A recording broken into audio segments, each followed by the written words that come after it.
कि अंधेरा घना है लेकिन दिया जलाना कहाँ मना है। दो प्रकार के लोग होते हैं, एक जिनका बड़ा गोल है और एक जिनका जीवन गोल गोल है। 100 जगह 1 फुट गड्ढा खोदने से पानी थोड़ी मिलता है, एक सही जगह पे 100 फुट गड्ढा खोदेंगे तो पानी मिलेगा। आपके पास कुछ भी नहीं है पर सब कुछ जुटाने की क्षमता है। हर नेगेटिव इंसिडेंट में एक पॉजिटिव इंटेंट छुपा हुआ है। मैं इतनी दूर आया हूं यहाँ रहने के लिए नहीं और आगे जाने के लिए। पड़े हो किस चक्कर में, कोई नहीं है टक्कर में। माना है कि अंधेरा घना है लेकिन दिया जलाना कहाँ मना है। हमारे साथ हैं आज one of the world's greatest influencer, motivational speaker, business coach, founder and CEO of Bada Business, doctor Vivek Bindra. Doctor Vivek Bindra, आपका बहुत बहुत स्वागत है हमारे चैनल पे। मैं हूं आपके साथ रिमझिम जेठानी। सबसे पहला मेरा सवाल यही है कि आपने अपने प्रीवियस इंटरव्यूज में ये कहा है कि कैसे श्रीमद् भगवत गीता ने आपकी लाइफ चेंज कर दी। इनफैक्ट आपने काफी साल वृंदावन में भी बिताए हैं। वृंदावन और जो गुरुकुल का समय था वो 2005 जून से 2008 जून तक 3 साल रहा। ये तब था जब मैंने अपनी एमबीए कंप्लीट करी। जून में मैं पास आउट हुआ और उसके बाद 3 साल के लिए मैं गुरुकुल में रहने के लिए, ब्रह्मचर्य आश्रम में शास्त्रों को पढ़ने के लिए, स्क्रिप्चर्स को स्टडी करने के लिए, उस डेप्थ को अपने इंटेलिजेंस के, अपने माइंड के और वास्तव में अपने यानी कि सोल की डेप्थ को समझने के लिए, उस नॉलेज को ग्रैब करने के लिए, उसी ने मेरा जीवन परिवर्तित किया। तो भगवत गीता जो है बहुत ही गहरा ग्रंथ है।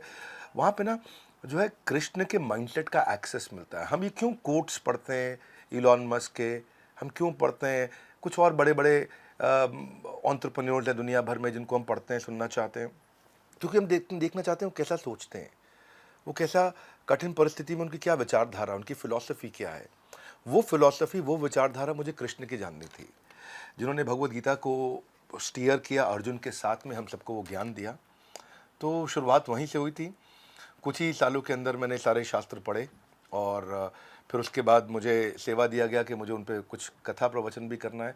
और आई थिंक उसी का कहीं ना कहीं एक वो इंडिकेट कर रहा है, आज वो नज़र आ रहा है, वो रिफ्लेक्ट कर रहा है मेरे इस बिज़नेस के अंदर भी। तो मेरा दूसरा सवाल ये है कि काफ़ी लोग अपना बिजनेस खोलना चाहते हैं। यंग पीपल वांट कि हम बड़े होके बिजनेसमैन बने, but they end up doing jobs.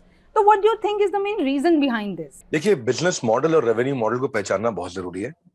और उससे पहले जो मन से हार जाते हैं उनके लिए मैं 3 बातें कहूंगा। The inability to control their mind and emotion, second inability to take tough decisions in tough situations, third मुझे लगता है वो फेलियर को सक्सेस में कन्वर्ट करने की वो क्षमता, वो करेज नहीं रखते। एक एंटरप्रेन्योर होने के नाते मैंने अपने बिजनेस में करोड़ों रुपए का नुकसान भी देखा और करोड़ों रुपए का नफा भी देखा है। वो दोनों को देखते वक्त जब आप सेम मानसिक परिस्थिति के साथ में इस बिजनेस को ड्राइव करने की जो क्षमता है वो एक अच्छे एंटरप्रेन्योर के पास होती है। अगर आप कोई भी डिजायर जब आपके गोल स्टेटमेंट के बाहर होती है, जो कृष्ण का कहते हैं कि यही जगत की रीत है, यही कृष्ण का गीत है, मन के हारे हार है और मन के जीते जीत है, तो ये हम हमेशा सुनते हैं। तो मुझे ऐसा लगता है कि ये एबिलिटी बिल्ड करना कि वो टफ सिचुएशन के अंदर आगे बढ़ सके। See you never fail in life. It's if you ever failed in life simply means, या मैं इसको ऐसे कहूंगा, if you never failed in life it simply means that you are playing way too safe. So the biggest risk in your life that you can take is by not taking any risk at all. तो ये job से बाहर निकल के क्योंकि job ना जो है, तनख्वाह जो है वो एक ड्रग की तरह है, वो ऐसा एक नशा है जो आपको हर बार 1 तारीख को, 30 तारीख को, 5 तारीख को, 7 तारीख को मिलता है। अच्छा, अब बात करते हैं बिजनेस स्ट्रैटेजीज की, जो कि ओवर द इयर्स काफी इवॉल्व हुई और बदली है। So what do you think is the major difference between पहले का दौर और आज का समय for startups and businesses? How it has changed? पिछले 10 साल में सब कुछ बदल गया है, दोबारा से कंप्लीटली चेंज हो गया। अब डिजिटल एंटरप्रेन्योरशिप है, फिजिकल एंटरप्रेन्योरशिप नहीं है। हाँ, अब देखो कुछ अच्छी एक बड़ी ऑर्गेनाइजेशन है, वो फ्रेंचाइज की कंसल्टिंग करती है, लोगों को फ्रेंचाइजी दिलाती है। वो कॉन्फ्रेंस हॉल्स में बुलाते थे लोगों को, बड़े बड़े मीटिंग्स करते थे। तो उसके चेयरमैन, मैं नाम नहीं लूंगा, मेरे साथ बैठे थे अभी 3-4 दिन पहले। और अब वो क्या बोले कि पहले हम किसी को एक फ्रेंचाइजी दिलाते थे कि आप इसका मिठाई का फ्रेंचाइजी ये खोल लेगा आपके साथ, या स्कूल का फ्रेंचाइजी, या किसी रेस्टोरेंट का फ्रेंचाइजी देते थे। तो बोले पहले हम उससे एक फ्रेंचाइजी दिलाने के बदले में उससे 1 लाख रुपए ले लेते थे, 2 लाख रुपया, 5 लाख रुपए ले लेते थे। बोले आज वही फ्रेंचाइजी उसको फेसबुक में 2 लाख रुपए की जगह 200 रुपए में मिल जाता है। फेसबुक पे ऐड लगाता है, उसको लीड मिल जाती है। ये डिजिटल एंटरप्रेन्योरशिप का समय बहुत तेज बदल चुका है। इस समय जो बदलाव है, उस बदलाव में जितना आप कंज्यूमर के नजदीक रहेंगे, जितना कस्टमर के नजदीक रहेंगे, so the creator and consumer has to stay close. जो प्रोडक्ट और सर्विस आप बना रहे हो और जो प्रोडक्ट और सर्विस को कंज्यूम कर रहा है, वो दोनों जितना नजदीक बैठेंगे, फीडबैक के माध्यम से डिजिटल एंटरप्रेन्योरशिप से आप स्केल करके दुनिया भर में आज पहुंच सकते हैं जो पहले नहीं पहुंच सकते थे। अच्छा, तो अब आज के वक्त की बात करें तो सोशल मीडिया कितना स्ट्रॉन्ग रोल प्ले कर रहा है और इसको बेस्ट वे पॉसिबल कैसे यूज किया जा सकता है? देखिए देवी जी, सबसे पहली चीज, आपका बड़ा अच्छा प्रश्न है ये। पहले बिजनेस था ट्रांजैक्शनल, किराने स्टोर का, माल दो पैसा लो। उसके बाद डिजिटल ट्रांजैक्शन का समय आया, D2C, India mart, just dial. उसके ऊंचा जो बिजनेस होता है उसको बोलते हैं यूटिलिटी बेस्ड बिजनेस, उसको बोलते हैं ओला, उबर, ओयो। उसके और ऊपर जाते हैं तो ई कॉमर्स का बिजनेस है, Amazon, फ्लिपकार्ट, इनके बिजनेस बहुत बड़े हैं। इनसे भी ऊपर जाते हैं तो फिनटेक है, जो सबकी ट्रांजैक्शन को सेटल करता है, पेटीएम है, गूगल पे है, भारत पे है, ये पे, वो पे, मेरा पे, आपका पे। लेकिन सबसे ऊंचा जो बिजनेस दुनिया में माना जाता है, तो दुनिया के 10 सबसे बड़े अरबपति, उनमें से 5 एक्चुअली कंटेंट का बिजनेस कर रहे हैं। ध्यान से देखें, ये फेसबुक है, इंस्टाग्राम है, यूट्यूब है, ट्विटर है, लिंक्डइन है, कंटेंट साम्राज्य है। इसीलिए आपका प्रश्न था कि सोशल मीडिया कितना महत्वपूर्ण है। सोशल मीडिया महत्वपूर्ण नहीं है, सोशल मीडिया सब कुछ है। अच्छा, हम ये मार्केट और इनकम और बिजनेस की बात कर ही रहे हैं, तो हाल ही में एक मैं रील देख रही थी जिसमें एक बच्चे ने आपसे पूछा था कि 2 लाख को 2 करोड़ में कैसे मैं कर सकता हूँ। आपका क्या क्वेश्चन है? कितने साल का है भाई? 12 साल का। कुर्सी पे खड़े हो भाई। 4 पॉलिसी बेच ली और 2 लाख प्रीमियम कर चालू कर लिया। दिया, हाँ, और उसमें से 1 लाख रुपए जितना, 50,000 रुपए जितना मैंने अर्न किया है। तो मैं, ये क्वेश्चन है कि अभी वो 2 लाख को मैं 2 करोड़ कैसे करूं? अच्छा, that's outstanding, जोरदार। देखिए, पैसा बाद में डबल होगा, पहले माइंडसेट को डबल करना है आपको, पहले माइंडसेट को बिल्ड करना है। Wherever you focus your mind gets zoomed in. जिधर फोकस करेंगे वो बड़ा हो जाता है। मुद्दा ये है, एक ऑब्सेशन स्टेटमेंट होना चाहिए, नहीं तो आदमी चवन्नी लाल रह जाएगा, छोटे छोटे चवन्नी में फंस जाता है। 2 प्रकार के लोग होते हैं, एक जिनका बड़ा गोल है और एक जिनका जीवन गोल गोल है। आपको पहले तो ये समझना होगा, अपने आप को पहले मेंटली प्रिपेयर करना है। हर नेगेटिव इंसिडेंट में एक पॉजिटिव इंटेंट छुपा हुआ है। हाँ, अगर आपको, if you want to double the rate of your growth, just triple the rate of your learnings. That's number 1। Brainwashing हो रही है आज सब जगह पे, जो आपने बोला कंटेंट की बात, ब्रेन वॉशिंग हो रही है, पर आपको चूज करना, आपको ब्रेन वॉशिंग करानी किससे है? आपको ब्रेन वॉशिंग तो होएगी ना, पर आपको चूज करना है। तो आप, ये 2 लाख को 2 करोड़ बात की बात है। पैसा हमेशा लास्ट में आता है, पहले आता है प्रॉब्लम क्या सॉल्व कर रहे हैं, क्या प्रॉब्लम आपने उठाई है। इसलिए imagine how powerful you will become when you start finding out the greatness in your existing negative incidents. How good are you in finding the lessons of your negative emotions. वहां से निकलने की क्षमता, तो पहले पर्सनल इफेक्टिवनेस, फिर interpersonal आएगी, फिर कम्युनिटी और फिर ऑर्गेनाइजेशनल। तो आप लोग हमारे पास आते हैं, पहले पूछते हैं भाई प्रॉफिट कहां पे है? प्रॉफिट आउटकम है, प्रॉफिट गोल नहीं है। कस्टमर की प्रॉब्लम सॉल्व करना गोल होता है और उसी के अराउंड काम करना। मैसिव एक्शन प्लान्स वही लेने हैं, क्योंकि अगर आप वही करते रहे जो करते आ रहे थे, तो आपको वो भी नहीं मिलेगा जो मिलता आ रहा था। अब तो जमाना बहुत तेज बदल गया है। सो कोई दिक्कत नहीं है गलती करने में, no problem in committing a mistake, but problem is when you're repeating the same mistakes every time. अभी आपने हाल ही में एक ट्वीट किया था एलन मस्क का कोट कि इट इज़, मैं वो पढ़ देती हूँ कि I think it is possible for ordinary people to choose to be extraordinary. तो मैं यही जानना चाहती हूँ, how to be extraordinary in everything you do. अगर आपको एक्स्ट्रा ऑर्डिनरी बनना है, नंबर 1 चीज क्या है इसके अंदर? नंबर 1 चीज, एक्स्ट्रा ऑर्डिनरी लोग वही बनते हैं जो हमेशा बहुत फोकस्ड रहते हैं। उनको लगता है कि जो मैंने वैल्यू क्रिएट करना है वो, देखो शुरू में मुझे समझ में आ गया था एक बात कि जो काम मेरे को करना है ना, वो अपनी गली में, अपने मोहल्ले में नहीं, अपने शहर में नहीं, मेरे को सुपर स्पेशलिस्ट बनने का, भीड़ में नहीं रहना है। तो वो सुपर स्पेशलिस्ट बनने के लिए कितना वैल्यू आप क्रिएट कर पाते हैं, कितना तूफान डाल पाते हैं, छोटा छोटा।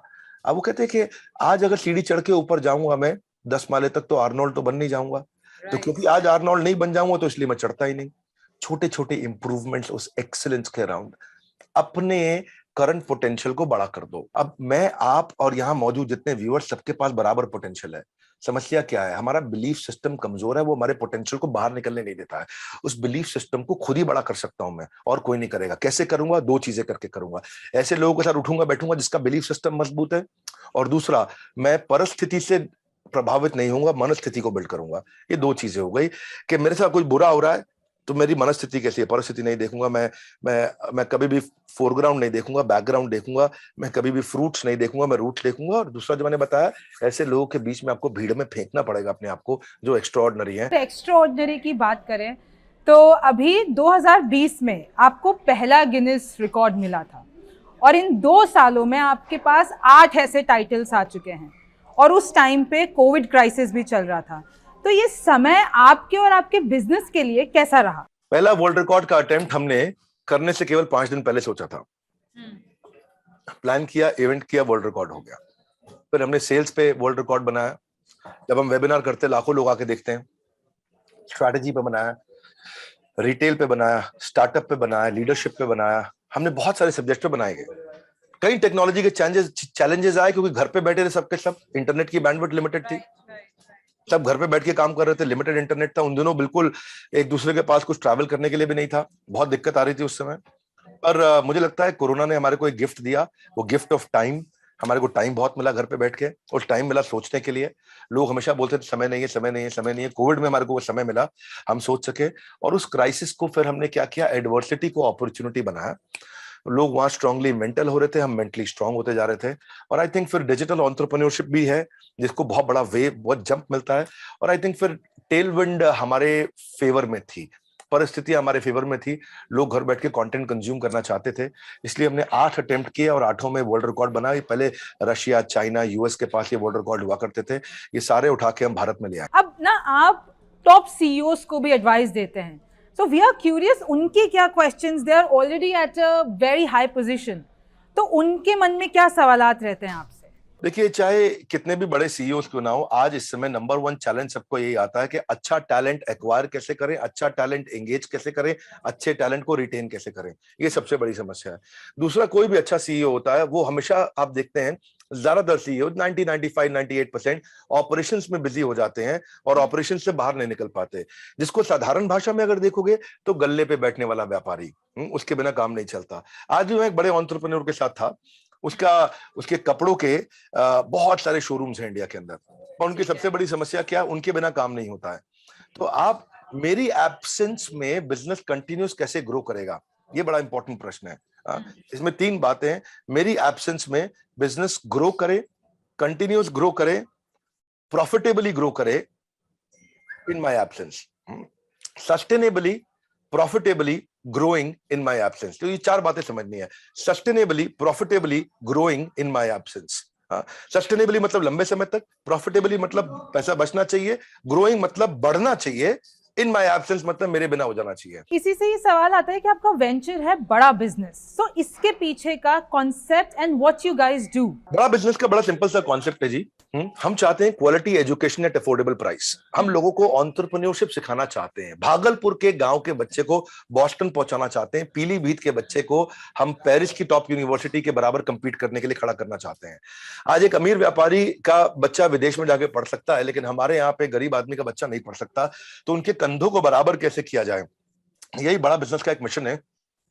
आज एमबीए कॉलेजेस की हालत खराब है, उनका वही स्टैग्नेंट सिलेबस है, वही पुराना मॉडल चल रहा है उनका। तो वो एमबीए कॉलेजेस जो कमी है, जो आज पास आउट होने के बाद में एजुकेशन लोन चुकाने का पैसा नहीं कमाएगा क्या बच्चा, उसकी जॉब नहीं लग रही है, अनएम्प्लॉयमेंट से ज्यादा बड़ी अंडर एम्प्लॉयमेंट बहुत बड़ी समस्या हो गई है। राइट। एक एवरीथिंग अबाउट एंटरप्रेन्योरशिप एक कोर्स लॉन्च किया जिसको हम बोलते हैं फास्ट ट्रैक एमबीए, और उसमें सिखाने वाले मेरे साथ में बिलियनियर प्रोफेसर हैं जो अरबपति लोग हैं।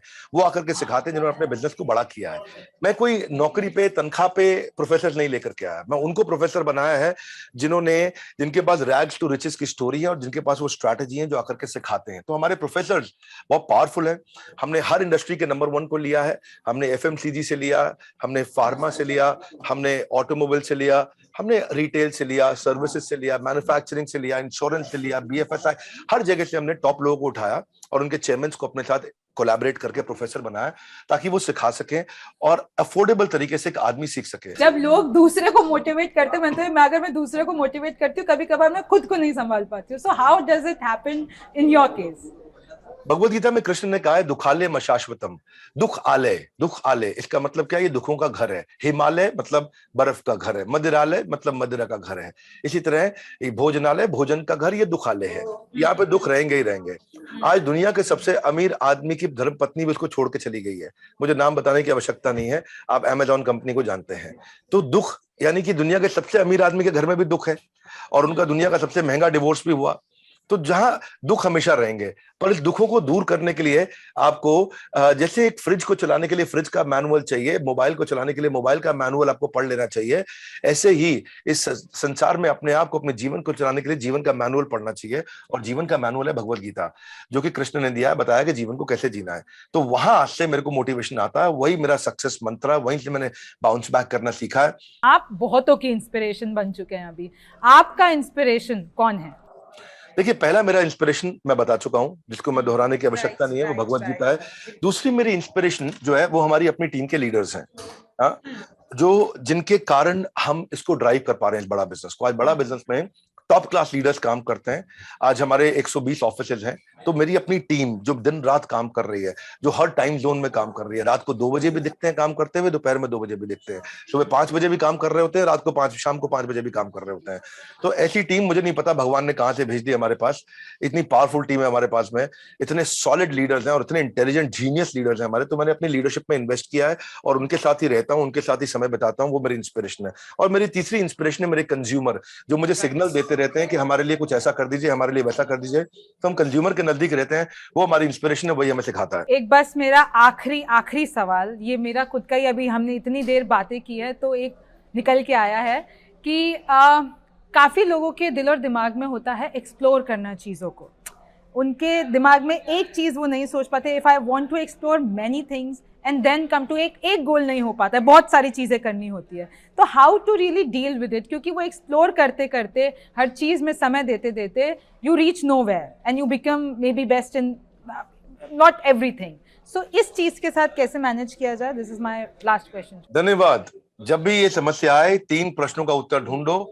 क्या मुझको भाता है, क्या मुझको आता है, और क्या बाजार चाहता है। जब इन तीनों को कॉम्बिनेशन बन जाता है तो इतना पैसा आता है कि संभाला नहीं जाता है।